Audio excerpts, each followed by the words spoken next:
পুরুষের চাহিদা, লেখা জান্নাতুল মেহেকা মুন্নি। পুরুষের চাহিদা খুব অল্প। এই যেমন ধরুন, সারাদিন অক্লান্ত পরিশ্রমের পর রুমে ঢুকেই প্রিয়তমার একটা হাসি মাখা মুখ। তুমি কি খুব টায়ার্ড বলে এক গ্লাস এগিয়ে দেওয়া জল। মাথা ব্যথা করছে দেখে লবঙ্গ দিয়ে আদা চা, কিংবা প্রচণ্ড বিষণ্ণতায় বুকের সাথে জাপটে ধরে বলা, আমি আছি তো, সব ঠিক হয়ে যাবে।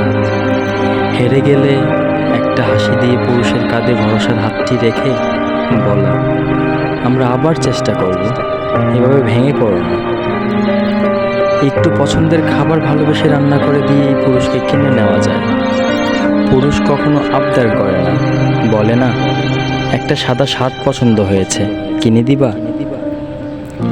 1000 টাকার শপিং করলেও কখনো অভিযোগ করে না, আমার জন্য তো কই কিছুই আনলে না।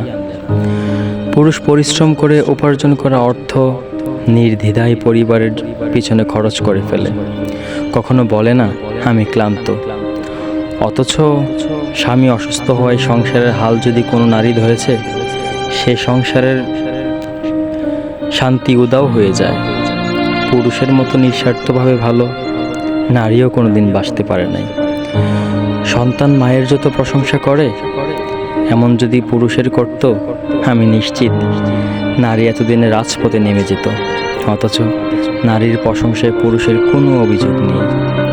পুরুষ চায় একটু শান্তি, একটু কেয়ার আর একটু ভালোবাসা। হে নারী, কখনো ভেবে দেখেছো কি পুরুষ নিজের জন্য কতদিন বাঁচে?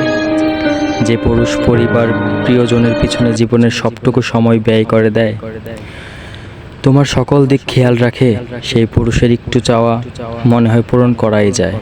খুব একটা ক্ষতি হবে না পূরণ করলে।